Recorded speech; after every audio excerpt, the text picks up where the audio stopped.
শোনো, তোমাকে বলছি, তোমার সমস্ত দুঃখের কথা তোমার রবের সাথে বলো। তোমার সমস্ত মন খারাপের কথা তোমার রবের সাথে বলো। তোমার সমস্ত আফসোস, অভিযোগ, সমস্ত কিছু তোমার রবের কাছে বলো। যদি কারোর প্রতি কোনো রাগ, কোনো অভিমান, কোনো অভিযোগ থাকে, তাহলে রবের সাথেই বলো। যদি কাউকে নিয়ে কোনো বিচার দেওয়া থাকে, সেটাও রবের কাছেই বলো। যদি জীবন নিয়ে কোনো অপূর্ণতা থেকে থাকে, সেটাও রবের কাছে বলো। না, এখানে তোমাকে ওয়েটিং লিস্টে ফেলে রাখা হবে না। এখানে যোগাযোগ করার জন্য কোনো মাধ্যমের প্রয়োজন হবে না। এখানে কথোপকথন করার জন্যে কাউকে মাধ্যম হিসাবে ব্যবহার করার প্রয়োজন পড়ে না। কোনো পীর, কোনো মুরিদ, কোনো মৌলানা, কোনো স্কলারের প্রয়োজন পড়ে না। নিঃসন্দেহে তিনি সর্বশক্তিমান, সব ক্ষমতার ঊর্ধ্বে, সব থেকে বেশি ক্ষমতাবান। নিঃসন্দেহে তিনি এ পৃথিবীর সমস্ত কিছুর উপরে নিজের আয়ত্ত রাখেন। তিনি চাইলে সমস্ত কিছু করতে পারেন। তিনি চাইলে সমস্ত কিছু সম্ভব। কোনো গরিবকে ধনী করা সম্ভব, কোনো ধনীকে গরিব করা সম্ভব, কোনো অসহায়ের সাহারা দেওয়া সম্ভব, সমস্ত কিছু সম্ভব। তারপরেও এখানে কোনো ভিআইপি টিকিটের প্রয়োজন পড়ে না। রবের সাথে যোগাযোগ করার জন্য কোনো পারমিশনের প্রয়োজন পড়ে না। তুমি যে কোনো পরিস্থিতিতে, যে কোনো অবস্থানে, যে কোনো সিচুয়েশনে, যে কোনো মুহূর্তে, পৃথিবীর যে কোনো স্থান থেকে তুমি আল্লাহকে স্মরণ করতে পারো। তুমি রবের সাথে নিজের অন্তরের কথোপকথন জারি রাখতে পারো। আর রবকে যেন পৃথিবীর কোনো মানুষের মতো ভাবতে যেও না, যে এক কান দিয়ে শুনবে আর এক কান দিয়ে বের করে দিবে। তিনি এ পৃথিবীর মানুষের মতো নন। তিনি শ্রেষ্ঠ, তিনি শক্তিশালী, তিনি উত্তম, তিনি সর্বজনীন শ্রোতা, তিনি সর্বজনীন দাতা। এমনটা নয় যে তুমি অন্তরের অন্তরস্থল থেকে রবের কাছে কিছু চাইবে আর তিনি তোমাকে বঞ্চিত করবেন। যদি সত্যি সেটা তোমার হিতে হয়, যদি সত্যি সেটা তোমার জন্য উপযুক্ত হয়, তাহলে তিনি তোমাকে কখনোই বঞ্চিত করবেন না।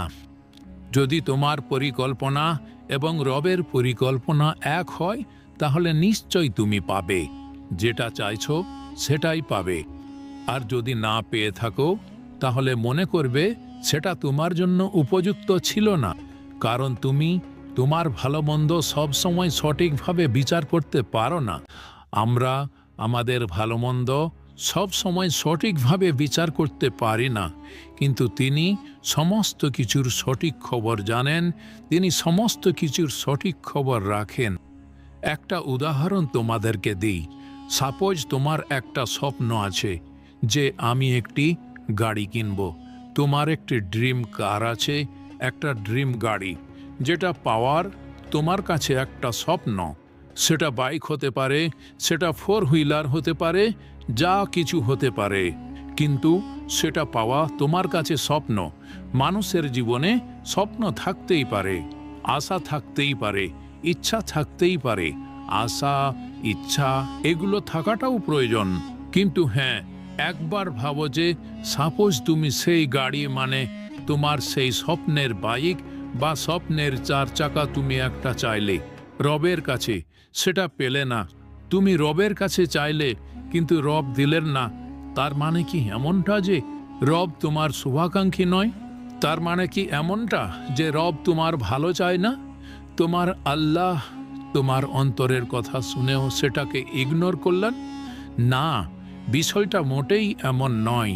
একটা কথা সব সময় মাথায় রাখবে, জীবনে অনেক সময়, অনেক ক্ষেত্রে, অনেক কিছু থেকে বঞ্চিত হওয়ার মধ্যেও সুখ আছে, শান্তি আছে, অনেক কিছু লুকিয়ে আছে, পজিটিভ কিছু লুকিয়ে আছে। অনেক সময় আমরা কোনো চাকরি থেকে বঞ্চিত হই এই কারণে যে আমাদের জন্য বেটার কিছু অপেক্ষা করছে। অনেক সময় আমরা জীবনে বিফল হই এই কারণে, কারণ আমাদের জন্য এর থেকেও ভালো সফলতা অপেক্ষা করছে, বা এমন কিছু অপেক্ষা করছে যেটা তোমার জন্য উপযুক্ত বা আমাদের জন্য উপযুক্ত। তুমি তোমার স্বপ্নের গাড়ি, তুমি তোমার স্বপ্নের বাইকটা রবের কাছে চাইলে কিন্তু পেলে না। কিন্তু তোমার চিন্তা ভাবনা অনুযায়ী সেই গাড়িটা তোমাকে দেয়া উচিত ছিল। আল্লাহ সেই গাড়িটা তোমাকে দিলে তোমার খুব ভালো হতো। চলো, কিছুক্ষণের জন্য মেনেও নিলাম। এখন রবের তরফ থেকে সাহায্য আসলেও তুমি সেই গাড়িটা পেলে। দেন তারপরে তুমি আনন্দের সহিত সেই গাড়ি নিয়ে রাস্তায় বের হলে। প্রথম 2-3 দিন কিছু হলো না, কিন্তু 1 সপ্তাহ পরে একটা বড় ধরনের অ্যাক্সিডেন্ট হলো। সেই অ্যাক্সিডেন্টে তোমার একটি পা কাটা পড়ল এবং তোমার মেরুদণ্ডের হাড় ভেঙে গেল। একবার ভেবে দেখো, সারা জীবনের জন্য তুমি বিছানায়। মেরুদণ্ডের হাড় ভাঙা মানে সারা জীবনের জন্য তুমি বিছানায় পড়ে থাকতে পারো। পরিস্থিতি এমনও হতে পারে যে তুমি কোমায় চলে যেতে পারো। কোমা মানে ধরতে পারো জীবিত অবস্থাতে মৃত। এমন কিছু তো হতেই পারে। তুমি হয়তোবা বলবে যে আমি তো গাড়ি সাবধানে চালাবো, আমি তো গাড়ি আস্তে চালাবো, অ্যাক্সিডেন্ট কেন হবে? এখানে একটা জিনিস বোঝার খুবই প্রয়োজন। তুমি সাবধানে চালালেই যে অ্যাক্সিডেন্ট হবে না, বিষয়টা এমন নয়। 2 পক্ষকেই সাবধানে চালাতে হবে। তুমি এবং তোমার সামনে যে গাড়ি চালাচ্ছে, দুজনেই সাবধানতা অবলম্বন করতে হবে। অনেক অ্যাক্সিডেন্ট তো এমনও হয় যে একটি পক্ষের কোনো দোষই নেই, যে বেচারা রাস্তায় দাঁড়িয়েছিল, পিছন থেকে কোনো একটি গাড়ি এসে তাকে মেরে দিয়েছে। সুতরাং এমনটা ভেবো না যে তুমি রাস্তায় সাবধানতা অবলম্বন করবে আর তোমার কিছু হবে না। আমি তোমাকে বলি, অনেক সময় অনেক কিছু থেকে বঞ্চিত হওয়ার মধ্যেও অনেক পজিটিভ লুকিয়ে থাকে। অনেক সুখ, অনেক শান্তি, অনেক অনেক ভালো কিছু লুকিয়ে থাকে। বিষয়টা একদম বাস্তব, একদম সত্য। তার উদাহরণ তোমাকে দেয়া হলো।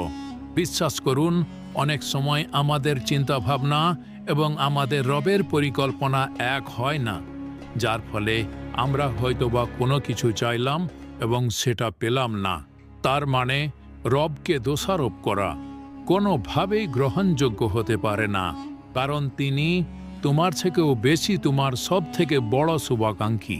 হ্যাঁ, হতে পারে তোমার জীবনে প্রবলেম আছে, হতে পারে তোমার জীবনে সমস্যা আছে, হতে পারে তোমার জীবনে দুঃখ আছে, হতে পারে তোমার জীবনে কষ্ট আছে, কিন্তু তিনি তোমাকে কখনোই এটা বলেনি যে সেটা চিরস্থায়ী। এমনটা নয় যে তোমার দুঃখ, কষ্ট, মন খারাপ এগুলো তোমার জীবন থেকে যাবে না, এগুলো তোমার জীবনের পার্মানেন্ট সঙ্গী, এমনটা নয়। তাই সর্বদা পজিটিভ ভাবার চেষ্টা করো। জীবনের নেগেটিভ পরিস্থিতি, নেগেটিভ সিচুয়েশন মধ্যেও পজিটিভ ধারণা রাখার চেষ্টা করো, কারণ প্রতিটা নেগেটিভ জিনিসের একটা পিছনের দিক থাকে, সেটা পিছনের সাইডও থাকে, যার মধ্যে কিছু না কিছু পজিটিভ লুকিয়ে আছে। আর একটা কথা নিজের অন্তর গেঁথে নেও, তুমি তোমার রবের প্রতি যে রূপ ধারণ করবে, তোমার রব তোমাকে ঠিক সেই রূপেই সাহায্য করবে। তিনি কেন তোমাকে সাহায্য করবেন না? যদি সেটা তোমার হিতে থাকে, যদি সেটা তোমার পক্ষে থাকে, যদি সেটার মাধ্যমে তোমার কোনো ক্ষতি না হয়ে থাকে, তাহলে অবশ্যই তিনি তোমাকে সাহায্য করবেন। তাই তো তোমাকে বলি, জীবনের যে কোনো পরিস্থিতিতে তুমি তোমার রবকে ডাকো। মনে রেখো, সেখানে কোনো পারমিশন লাগে না, সেখানে কোনো ব্যক্তিকে ওয়েটিং লিস্টে ফেলে রাখা হয় না। রবের সাথে কথোপকথনের জন্য কোনো মুক্তি, কোনো মৌলানা, হুজুর, পীর সাহেবের, মুরিদের প্রয়োজন পড়ে না। সরাসরি তিনার সাথে যোগাযোগ করা যায়, সরাসরি তিনার কাছে চাওয়া যায়, সরাসরি নিজের মনের ইচ্ছা, আকুতি, আকাঙ্ক্ষা, আক্ষেপ সমস্ত কিছু প্রকাশ করা যায়। আর এটা মনে রেখো, তোমার রব তোমার ফিরে আসার অপেক্ষায়।